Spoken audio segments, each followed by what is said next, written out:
आज हम चर्चा करेंगे दिल्ली हाई कोर्ट के दिल्ली विश्वविद्यालय पे दिए गए आदेश पे, प्रधानमंत्री के जन्मदिन पे भाजपा की तैयारी, पीएम के जन्मदिन को युवा मनाएंगे बेरोजगार दिवस के रूप में, राजस्थान सरकार का भाजपा पर हमला, निशाने पर योगी सरकार की रोजगार नीति।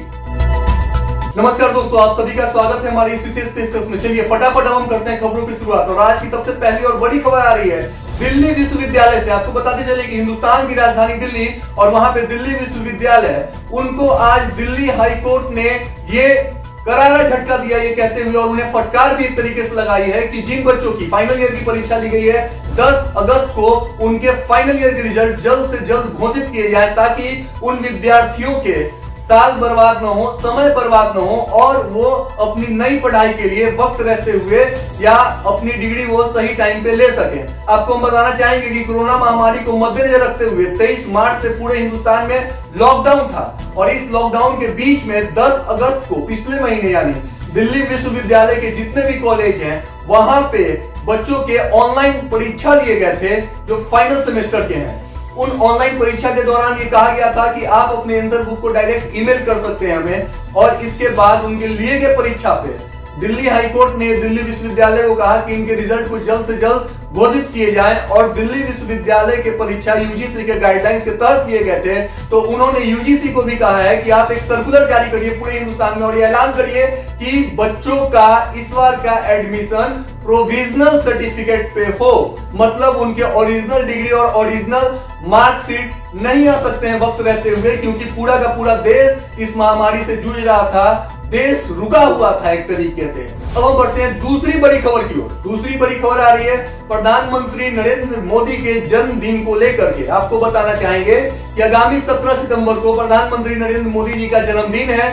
इस दिन बीजेपी के कार्यकर्ताओं का ये कोशिश, ऐलान, दावा, फरमान सब कुछ है कि 17 सितंबर को हम धमाकेदार बनाएं, शानदार बनाएं। इसके लिए हम हर राज्य के हर जिले में 70 विभिन्न जगहों पे कुछ अच्छे काम करें, जैसे फल, सब्जी, चिकित्सा, स्वास्थ्य के क्षेत्र में शिक्षक, लोगों को आत्मनिर्भरता के लिए, स्वच्छ भारत के लिए जागरूक करने के क्षेत्र में, इन तमाम क्षेत्र में हम कुछ बेहतर काम करें। देश के नागरिकों को सजग और जागरूक किया जाए कि वो देश के प्रति अपनी जिम्मेवारी को निभाएं। साथ ही साथ उनका ये प्रयास इसलिए भी है कि नरेंद्र मोदी जी के जन्मदिन को शानदार बनाया जाए। बीजेपी की तरफ से किए हुए तमाम दावे, आपको बताते चले कि उनके राष्ट्रीय अध्यक्ष जेपी नड्डा जी ने भी अपने ट्विटर हैंडल पे इन जानकारी को शेयर किया है और उन्होंने कहा है कि हमारी ये कोशिश है कि इस बार नरेंद्र मोदी जी का जन्मदिन अच्छे तरीके से मनाया जाए, ताकि आने वाला हिंदुस्तान के इतिहास में इस दिन को याद किया जाए कि हम लोग एक बेहतर शुरुआत करने की कोशिश कर रहे हैं।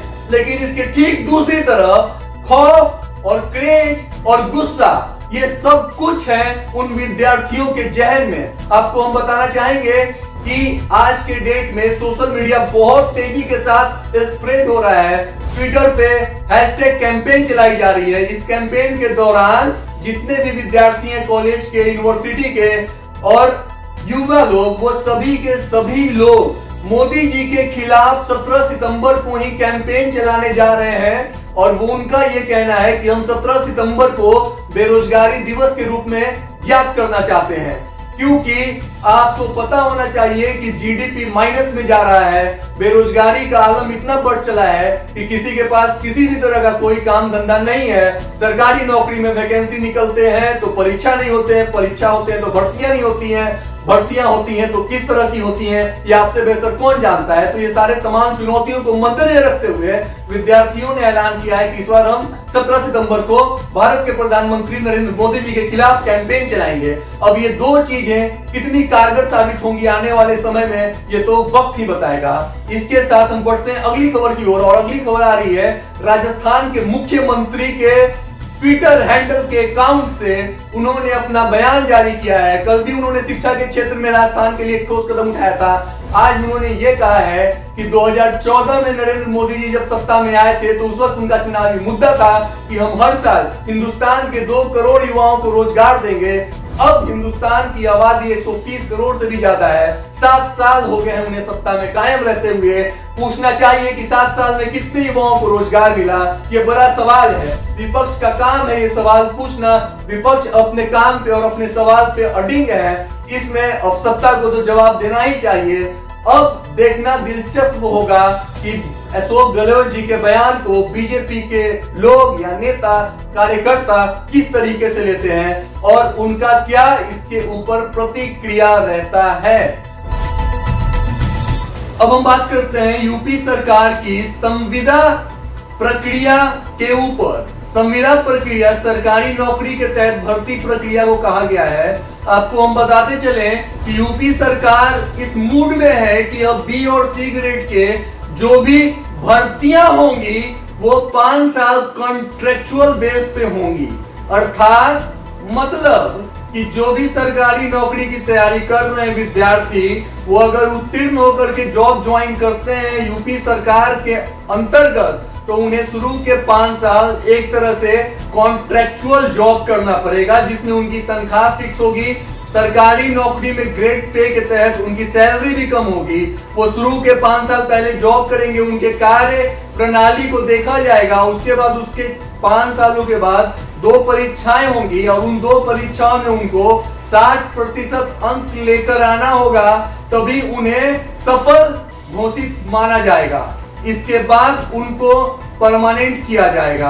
आपको बताना चाहेंगे कि जिस भी कर्मचारी के 7% से कम अंक रहेंगे उनको सरकार टर्मिनेट कर सकती है, मतलब आगे आप जॉब कंटिन्यू नहीं कर सकते हैं। तो इस चीज के ऊपर यूपी में विद्यार्थियों में भारी विरोध और गुस्सा देखने को मिला है। आपको बताते चले कि यूपी में जो विद्यार्थी हैं और यूपी के बाहर के भी विद्यार्थी, वो सभी लोग इस चीज के खिलाफ हैं। योगी सरकार पे वो काफी सारे सवाल पूछ रहे हैं, सवाल खड़ा कर रहे हैं।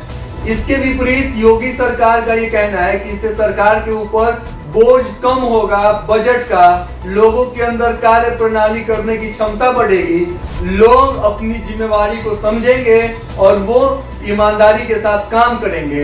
अब ये 2 तर्क है, आप खुद सोचिए, समझिए, मूल्यांकन करिए कि दोनों के तर्कों में किसके तर्क में ज्यादा दम है। बाकी विपक्ष में प्रियंका गांधी ने भी कहा है कि गिरती हुई जीडीपी, बेरोजगारी का आलम, हर कदम पे यूपी सरकार, योगी सरकार फेल है और इस फेल के सिलसिला में नौकरी के साथ इस तरह का कानून लागू करना, विद्यार्थियों के भविष्य के साथ खेलना कभी भी किसी भी सरकार को शोभा नहीं देता है। विपक्ष की तरफ से प्रियंका गांधी का इस तरह का बयान इस बात को साबित करता है कि वो विद्यार्थियों के पक्ष में है। तो आज की इस विशेष पेशकश में इतना ही। हमें दीजिए इजाजत।